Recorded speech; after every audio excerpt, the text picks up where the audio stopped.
Hello everyone, this is Fiat Panda Man, and this is a tutorial on changing the rear control arms and drop links on a Porsche Boxster. This is on a P-plate.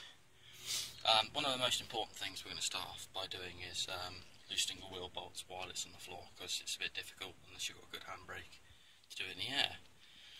The second thing we're going to say, well, I've seen this in many tutorial videos, is people using insufficient jacking and axle stands while working under a vehicle. Frankly, this terrifies me, so you can never have too many axle stands in a safe place. So we get the car up in the air, and first of all we have an axle stand under its mounting point. I've got a scissor jack which I had lying about, which I just wanted as an extra one. We're supported on the back end by two additional axle stands, and on the non-working side we have a single axle stand on the other side. As a secondary precaution, what I like to do is, once I've taken the wheels off, is actually put them under the sills of the vehicle. That way, if the worst scenario does happen and the vehicle does drop onto the ground, it can only drop as far as the wheel, and that should give you enough crawling space to get out from underneath and have a cup of tea. So we've loosened our wheel off. We've done the wheel bolts. These are 19mm, and we've run into our first problem. The wheel's not come off in quite a long time, and it's stuck onto the hub. So what we do, plastic mallet, so we don't damage the tyre or the alloys. Give it a good tap a few times, and hopefully that should come off. So with some gentle persuasion and some knocking backwards and forwards, we've got the wheel off. We can see that we've got a dissimilar metal, and what had happened is the alloy had just corroded to the steel, I suppose, so it needed a few blows. While we're under the vehicle, we'll do a quick visual inspection, make sure that the shocks aren't leaking, which is good. Make sure there's no broken springs. It's worth having a clean up under here with a jet wash before you start working. Clean up your brake lines, and just have a quick double check and see if there's anything else you need to do before you start the job. We've just checked the rear pads. They have life left on them. As you can see, I've been not using this vehicle, hence the oxidisation on the discs. So what we're going to do now is we're going to be dealing with the rear control arm. So previously, a few weeks back, I dropped a load of WD-40. So these bolts here, that one and that one, that top one, and finally the bottom ball joint, should all come out reasonably easy. What we're also going to be doing, we can see this side here, where are you? Slackening off that, and we're going to be replacing this rear drop link. In fairness, it doesn't look like it needs doing, it looks like everything's good, but as we're here we may as well crack on with that one. Okay, so before we start, we're going to get the tools laid out and set up. Can't recommend one of these enough. It doesn't have to be your Tesco's or Asda brand, but it certainly does save you knees if you're an old file like me. Secondary tools. You shouldn't need any more than a 17 and a 19 socket and spanner for this. I've also got a 13, 14, 17, 18 and 19. A few extension bars, because the last thing you want to do when you're taking bits apart underneath the vehicle is have to get back up again and look for tools. So we're going to start by dropping the control arm off now. Okay, so we're going to start at the back and work our way forwards. We have a 19mm spanner on the back end, and on the left side we have an 18mm socket.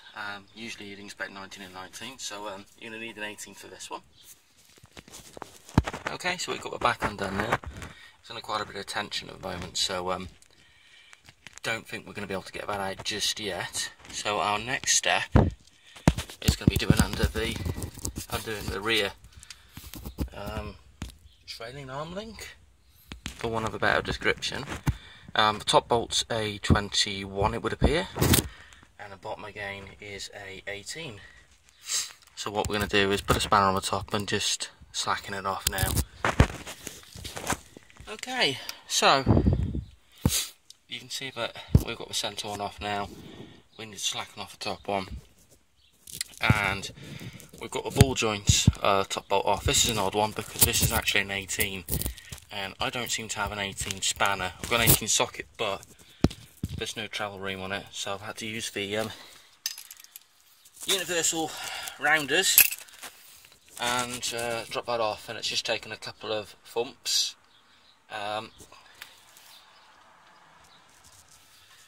Normally you need ball joint splitters, but this come apart very easily. We might need ball joint splitters in a bit, so we'll see how we go on. Okay, so we have our rear control arms out. When I put them back in, I will have to take this to be tracked, because you can see at the back here there looks to be is it caster adjustment, camber? No, it'll be camber adjustments. So you see we can slide it backwards and forwards, so this will either push it out or in. Good tip, put your bolts back together. Give everything a bit of a clean up. We're now going to do the drop links. Okay, so before we go too far, I suppose the first thing to check is to make sure the parts kind of match up. I think I've done myself a bit of disservice with this rebuild, because there is a slight knocking from the back end of the car, but I actually think in retrospect that actually might be roof related, having checked the old control arms. There doesn't seem to be much play on them, if any play at all. So I think they've been changed just because, well, to try and solve this issue. As you can see, there's no play in the bush there. There's certainly no play in the bush at the back, but we can see it might be slightly different under load. The only thing that's got some wear on it is the bottom ball joint, but the rubbers are intact and plenty of grease in there. So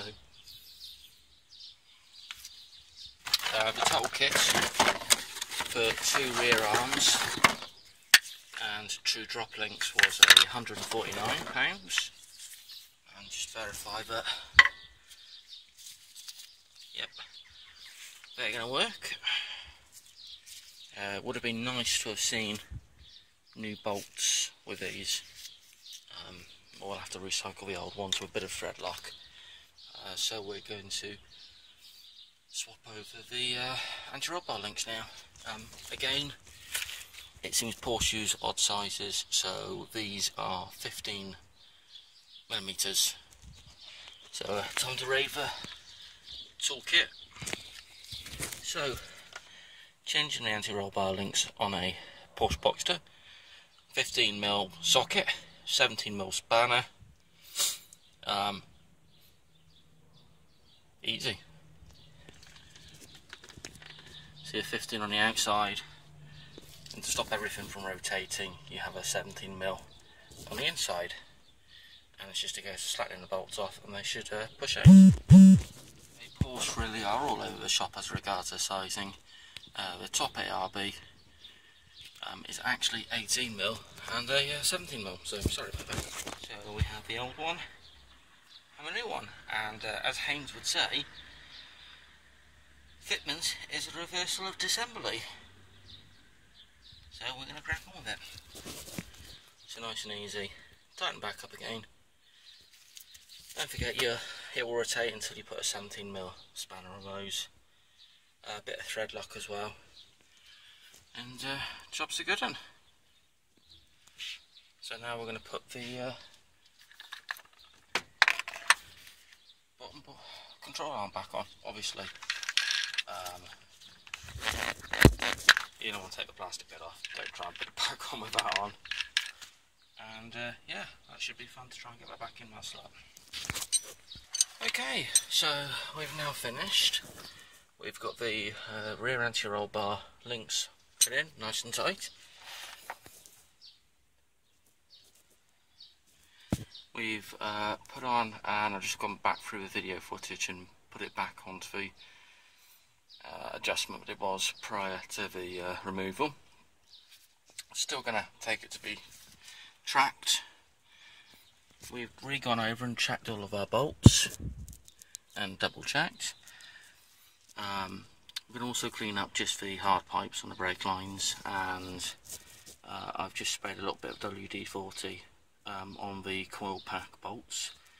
I suppose as you've got the wheel off, it may be advantageous actually to service a vehicle, because you can easily get to the oil that was sharp. You can easily get to the oil filter and do the coil plugs. We're going to put the wheel back on and we're going to call it a day. Thanks for watching. Focus again. I still have the other side of the vehicle to do, but it's the exact same as this side, so there's no point. I've already done the rear anti-roll bar bushes. It's best actually to do the anti-roll bar bushes while the vehicle's under weight. So if you can drive up a set of ramps, it's a lot easier because there doesn't seem to be any tension on them. As soon as you start jacking up one side, it will twist. There has actually been a design revision on these castings, the U-shaped castings. They're much thicker on the later revisions. What I've also noted is I may next have to do the bushes on the rear link bar. I might buy a kit to do that, probably bushes, since it's deteriorated slightly. Thanks for watching.